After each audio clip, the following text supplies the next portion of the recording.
Brasil de Fato Entrevista. Olá, estamos começando mais um Brasil de Fato Entrevista. A conversa de hoje é com a socióloga e professora espanhola Esther Solano. Ela lançou uma pesquisa que analisa a atual situação do bolsonarismo diante da queda de popularidade do presidente Jair Bolsonaro. Na entrevista, Solano comenta os resultados do estudo e explica as diferenças entre os apoiadores de Bolsonaro. Ela também fala sobre o afastamento político internacional enfrentado pelo país. Confira! O bolsonarismo. A gente sempre diz que há dois tipos de bolsonarismo. O bolsonarismo mais radical, que é aquele que podemos denominar assim como fascista, né? Então, é aquele eleitor típico do Bolsonaro, que é um eleitor misógino, autoritário, violento, evidentemente racista, classista, etc., né? Que tem uma adesão ao projeto de Bolsonaro, que não é só política, que ele compartilha a forma de vida, né? A visão do mundo bolsonarista, que é definitivamente fascistoide.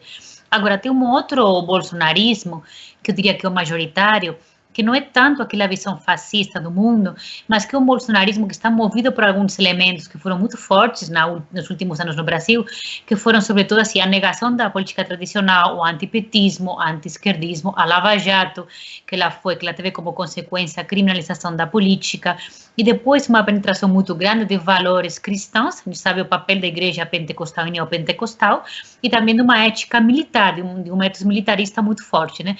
Então, esses elementos da negação da política, da criminalização da esquerda, da luta anticorrupção vista de uma forma populista e da militarização e da cristianização da vida, são elementos que a gente fala que definem o bolsonarismo e que definitivamente vão ficar para além do Bolsonaro. Então, aí que está a grande questão, né?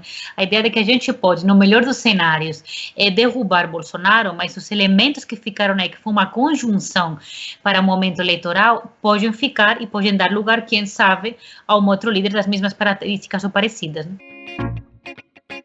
Bolsonarismo pode perdurar. Bolsonaro, o que ele fez, e fez de uma forma estrategicamente muito bem feita, e isso, obviamente, claro, levando em consideração que o Lula estava preso durante o período eleitoral, então, na verdade, também foi fácil para ele, mas o mais interessante que levou à vitória de Bolsonaro foi uma conjunção de elementos, alguns elementos mais, digamos, contemporâneos, como a Lava Jato, e alguns elementos que já estavam presentes na sociedade brasileira há muito tempo, como, por exemplo, a questão dos valores religiosos, etc., né?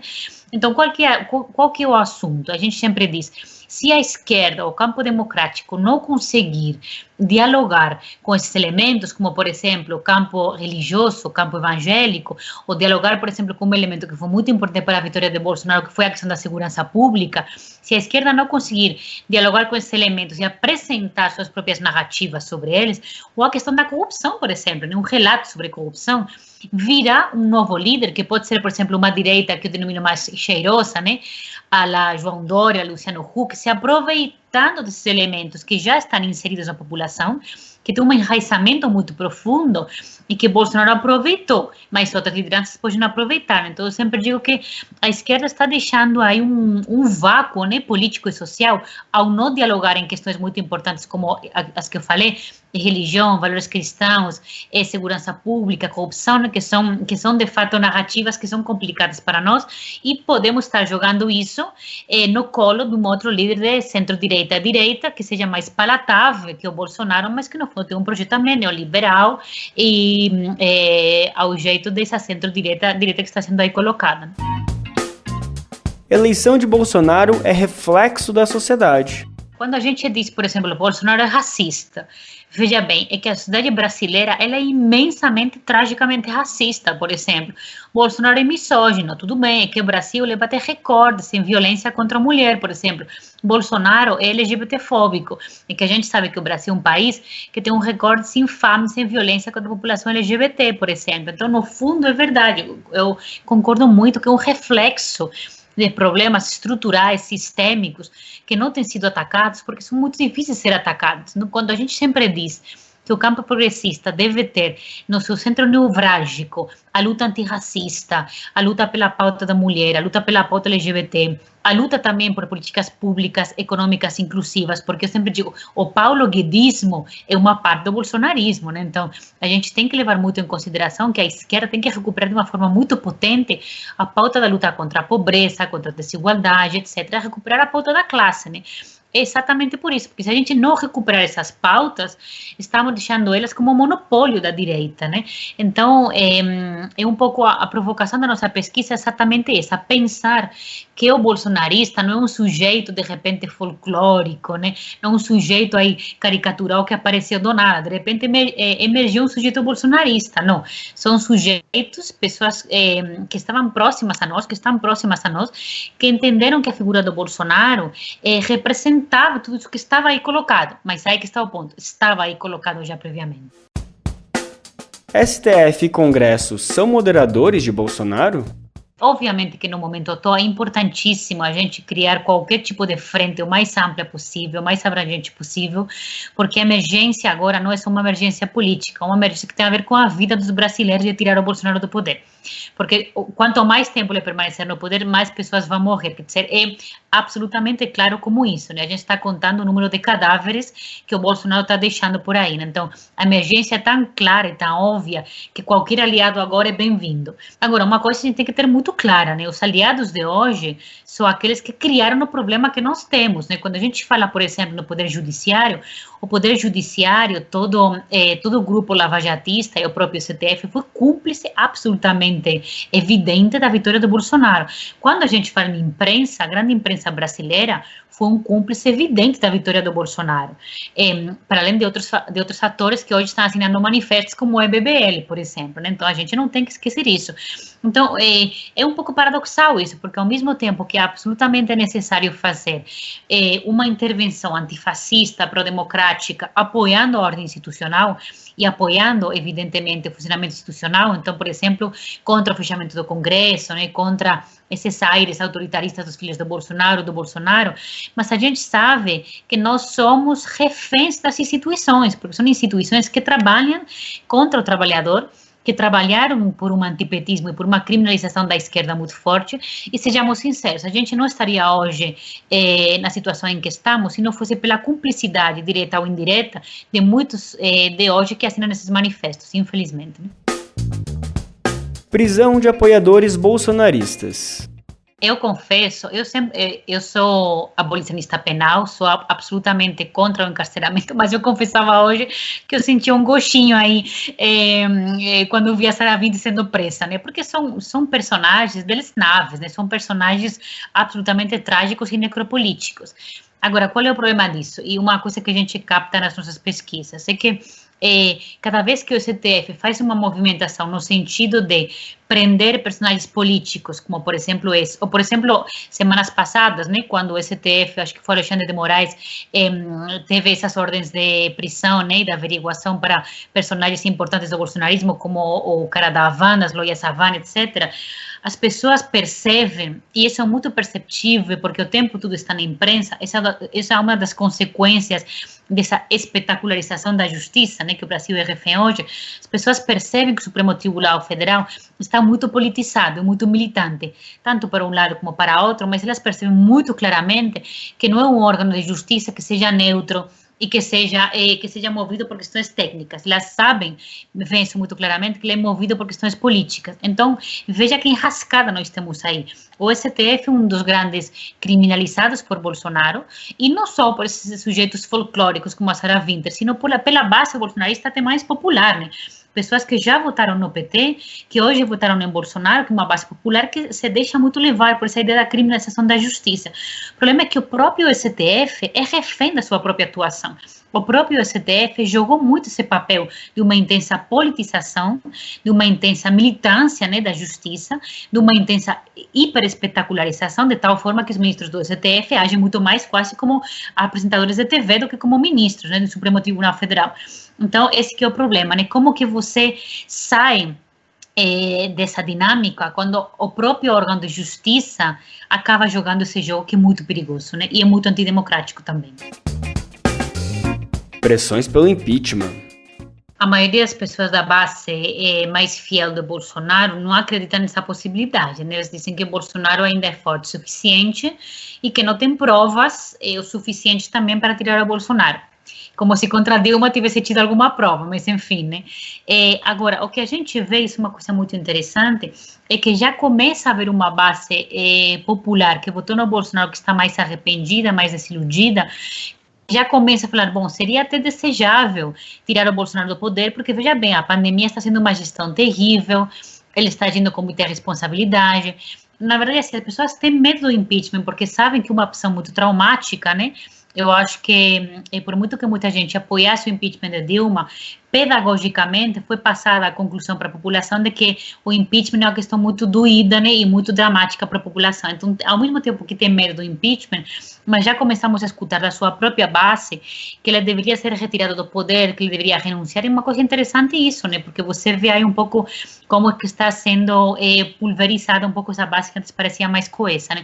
Agora, tocando um pouco no que você dizia da WhatsAppização da política, que talvez por aí, né, tenhamos um caminho para a saída do Bolsonaro, o problema disso mesmo é, de novo, né, que a gente pode até institucionalmente derrubar o Bolsonaro, mas a complexidade de como que o sistema de comunicação bolsonarista funciona continua aí, e o grave problema é um descrédito enorme na imprensa, então ninguém acredita nos meios de comunicação, e essa base bolsonarista é totalmente desacreditada da grande imprensa, e ela prefere se informar por um sistema comunicativo que a gente denomina que é formado por redes de confiança. Então, o meu grupo de família do WhatsApp, o meu grupo de amigos, meu grupo da igreja.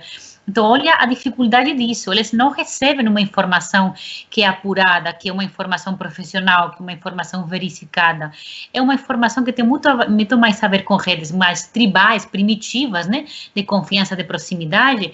E aí, como que nós, por exemplo, de um campo mais progressista, conseguimos furar essas vias de comunicação? É muito difícil isso, né? E como que você consegue inserir uma informação profissional, quando, na verdade, o que você tem é uma arquitetura muito primitiva de informação que tem tudo a ver com fake news e com pseudo-informação, né? Então, acho que essa WhatsAppização da política forma um ecossistema realmente complexo e que, enfim, privilegia muito mais uma informação falsa, mentirosa, do que uma informação profissional. Você está ouvindo a entrevista com a socióloga e professora espanhola Esther Solano. Ela lançou uma pesquisa que analisa a atual situação do bolsonarismo diante da queda de popularidade do presidente Jair Bolsonaro. Na entrevista, Solano está comentando os resultados do estudo e explica as diferenças entre os apoiadores de Bolsonaro. Ela também vai falar sobre o afastamento político internacional enfrentado pelo Brasil. Brechas para o autoritarismo. Eu acho que os militares, eles não embarcariam numa aventura diretamente golpista, né? Me parece que provavelmente o ONU seria muito mais do que o bônus, mas isso é uma percepção, obviamente. Eu acho que não embarcaria numa aventura golpista, mas olha o que sim pode acontecer. Qual que é um pouco a minha preocupação? A gente sabe que o número de mortos durante a pandemia vai aumentar, nós tivemos uma abertura agora absolutamente irresponsável, descontrolada, o número de mortos vai aumentar, a crise econômica, a consequência da crise sanitária vai ser dura também, vai ser muito complicada, no mundo inteiro vai ser, imagina no Brasil, que já é um país com uma fragilidade econômica muito forte, né? Então, um cenário que pode vir por aí é que a instabilidade se instaura no Brasil, uma instabilidade política, social, econômica, e por conta disso, a narrativa bolsonarista seja, vejam aí, não me tirem do poder, o importante agora é controlar a instabilidade, e o importante é aumentar a militarização, não tanto do governo como das próprias ruas e da própria vida social, né? E que isso, se de fato nós tivermos um cenário muito instável na pandemia, seja aprovado, apoiado pela população também, né? Olha, vamos trazer o exército para as ruas porque a situação está caótica, está instável, tem saques, né? Tem, enfim, tem um caos instaurado. Então, eu tenho um pouco de medo de que o Bolsonaro consiga reconstruir um pouco a sua popularidade em base ao caos que pode ser instaurado, porque um pouco na mentalidade de muitas pessoas, a única saída para o caos social e político é justamente o que? A militarização progressiva da vida, da sociedade e a presença mais ostensiva do militar e da filosofia dos princípios militares, né? Então, infelizmente, a gente tem essa possibilidade, talvez, muito mais possível, né, muito mais próxima do que um golpe militar de forma clássica, né? Politização das polícias. eu vejo sem dúvida um perigo aí de um potencial aumento do autoritarismo, porque nós falamos muito sempre da politização das forças militares, forças armadas, mas a gente fala muito pouco da politização das polícias, né, que talvez inclusive mais preocupante, porque no fundo a polícia é um ator muito mais presente no cotidiano da população, né, e a gente já viu episódios de insubordinação policial com as greves que nós vivemos aí, né, nos anos anteriores. Então, eu acho possível esse cenário. Vai depender muito tudo, acho que de dois fatores. Primeiro, da evolução da pandemia, que, como eu já digo, não tem como ser uma evolução positiva, infelizmente vai ser uma evolução negativa. E me parece que vai ter um outro fator muito importante, que eu sempre venho avisando, que é como o campo democrático se organiza e se mobiliza enquanto a ele propor as suas próprias narrativas, né, sobre o coronavírus, sobre a crise econômica. Se o Bolsonaro conseguir vencer com a sua narrativa, pensando assim, está vendo, eu avisei, eu falei que tinha que ter só isolamento vertical, vocês insistiram em ter isolamento, por exemplo, em São Paulo, no Rio, depois abriram e deu na merda que deu, né? Então, Bolsonaro pode sim vencer na narrativa. Se a esquerda, o campo, não só já a esquerda, esse campo antifascista, não conseguir de fato contrapor, se sobrepor no seu relato da história, o Bolsonaro pode muito bem lucrar acima disso, né? E aí como que ele lucra? A gente sabe como ele tem uma forma de fazer política. O ethos político dele é sempre o ethos do inimigo, da guerra de uma forma simbólica ou de uma forma real e uma forma física, né? Portanto, eu acho que tudo isso vai depender muito de como o campo antifascista consiga construir seu relato da história, de como os fatos que virão por aí têm que ser contados, né? A atuação da imprensa tradicional. Os meios de comunicação tradicional no Brasil, a gente sabe que agora podem ser parceiros muito conjunturais, muito esporádicos, muito temporários, mas não dá, sem dúvida nenhuma, para contar com eles de forma permanente. Então, uma das preocupações também que eu tenho é que, bom, a dia de hoje, digamos que é conveniente apoiar essas manifestações, porque imagino eu que eles pensam que Bolsonaro saiu do controle. Acho que eles pensavam inicialmente que eles poderiam controlar Bolsonaro, né? Que eles poderiam fazer do Bolsonaro uma certa marionete. Não sei por que eles pensavam isso, porque desde o primeiro momento que a gente tem, anos atrás, as declarações de Bolsonaro, é muito evidente que o jeito de governar dele era esse, né? Quer dizer, o Bolsonaro tem inúmeros defeitos como fascista, mas tem uma coisa muito clara que é que ele não mentiu ninguém. Acho que ele foi bastante honesto nas suas particularidades. Mas a imprensa pensou, e me parece que também os poderes econômicos pensaram que podiam botar o Bolsonaro nas rédeas, né? Hoje viram que não, que é impossível, e agora estão se voltando contra o Bolsonaro. Mas é muito espúrio tudo isso, né? Porque estão se voltando contra o Bolsonaro, evidentemente que não é pelo meio do fascismo, pelo autoritarismo, senão eles nunca teriam apoiado a candidatura dele. É simplesmente por, enfim, pela perda dos próprios privilégios e porque entendem que a agenda inicial do Paulo Guedes, etc., não está sendo cumprida, né? Então, quem que te diz que o dia de amanhã, se eles conseguirem, de fato, por exemplo, colocar aí uma candidatura mais viável, né, dessa direita cheirosa, etc., não comece de novo todo o formato de novo da criminalização dos movimentos, da criminalização dos manifestantes, da ideia, aquela velha ideia insistente do vândalo, do terrorista, do criminoso. É muito possível, porque já foi feito e voltará a ser feito, né? Então, aí que está um pouco também, eu acho que o nosso dilema tão sofrido, né? Pensar que a gente precisa desses meios de comunicação agora para tirar o Bolsonaro, mas a gente também é vítima total deles o tempo todo, né? Então, esse que é o problema, né? Quem que são os aliados? São muito escassos, né? São muito poucos, né? Mas eu insisto, a vida dos brasileiros, e não é metafórico, é literalmente, a vida dos brasileiros está em jogo, né? Então, quando a vida está em jogo, você tem que ir em frente, seja com quem for. Eu acho que essa é a minha postura agora, né? Então, é uma frente ampla, amplíssima até doer, né? Essa aqui é a ideia, né? Agora, esse é um primeiro passo. O segundo passo, se a gente conseguir, de fato, nosso objetivo de tirar o Bolsonaro, e um pouco aí eu concordo com o que o presidente Lula falava, o Bolsonaro é uma coisa, o projeto Paulo Guedes vai permanecer aí, isso a gente tem plena consciência de que, tirando o Bolsonaro, a opção eleitoral dessa direita cheirosa que vem por aí, que é a que está sendo arquitetada um pouco com esses personagens aí desse centro-direita mais moderado, direita mais moderada, é a opção paulo-guedista, né?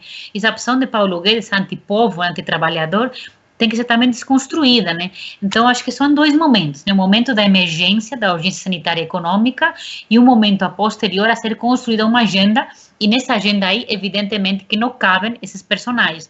Agora, o problema é que, então, o nosso campo mais progressista tem que construir a sua própria agenda, forte o suficiente, comunicativo o suficiente. E, infelizmente, no dia de hoje, ainda o dia de hoje, a gente não conseguiu uma agenda econômica e social poderosa o suficiente como para ser, de fato, enfim, como para contrarrestar e fazer uma dicotomia poderosa eleitoral e politicamente ao campo do direito.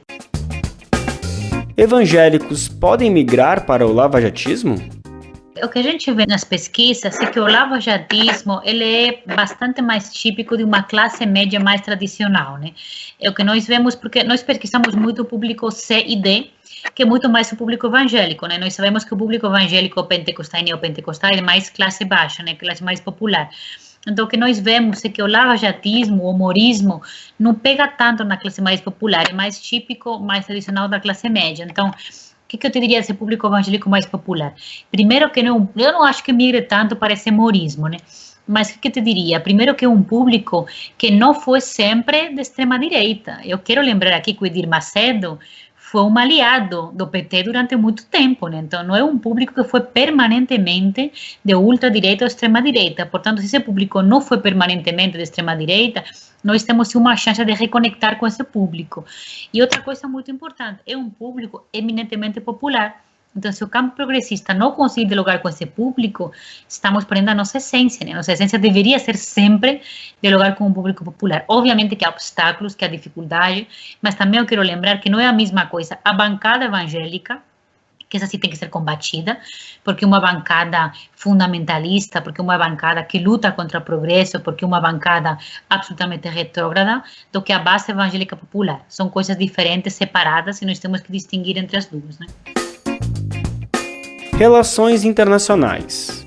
Evidentemente, eu sempre tenho, como eu sou espanhola, sempre tenho um pé na Espanha e a minha visão sempre é muito o que está acontecendo na Europa com respeito ao Brasil, né?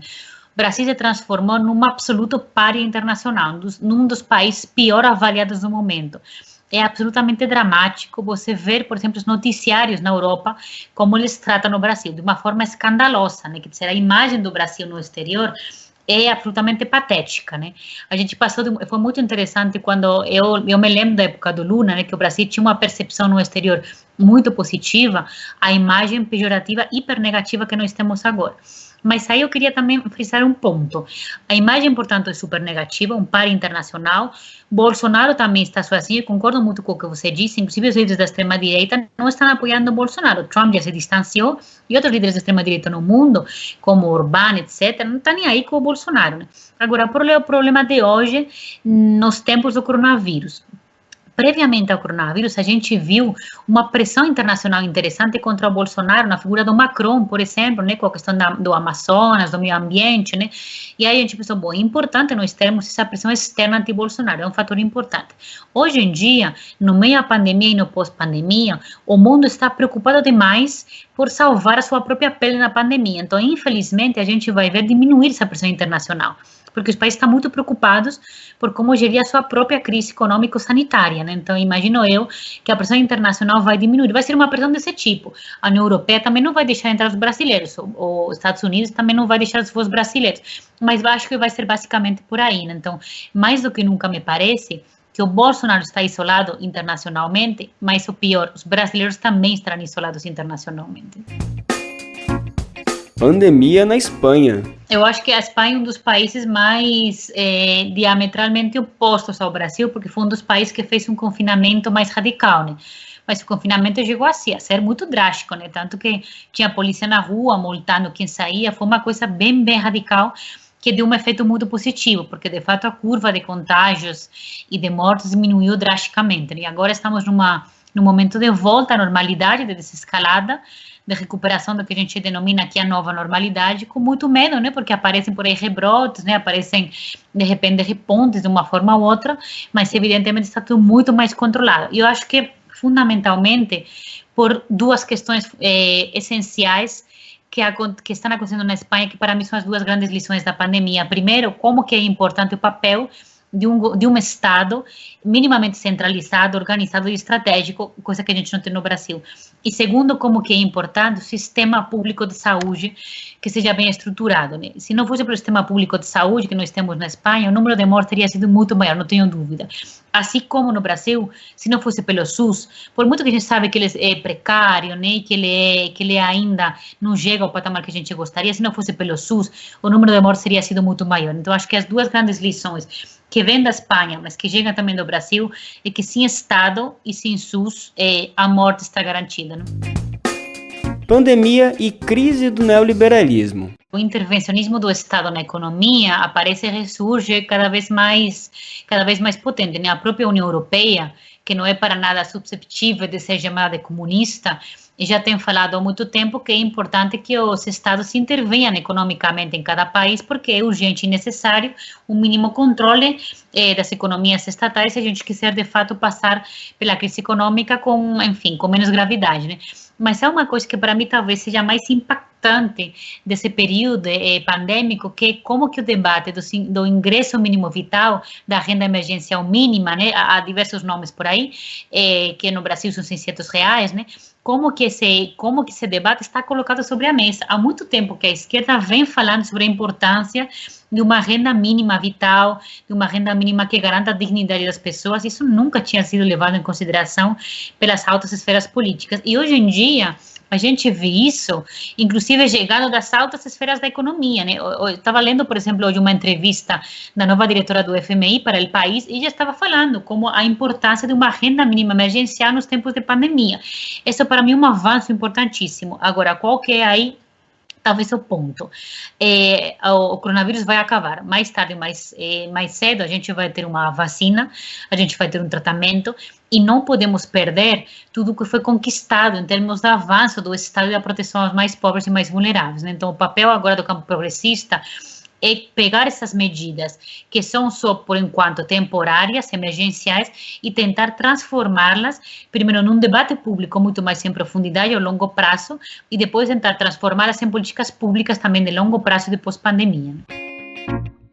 Você acabou de ouvir o BDF Entrevista com Esther Solano. Você pode conferir outras conversas como essa no YouTube, Spotify, Deezer e outras plataformas do Brasil de Fato. Ficha técnica. Apresentação: Lucas Weber. Entrevista: José Eduardo Bernardes. Edição: Vanessa Nascimento e André Paroche. Coordenação: Camila Salmásio e José Eduardo Bernardes. Direção: Beatriz Pasqualino e Nina Fidelis. Até a semana que vem. Brasil de Fato Entrevista.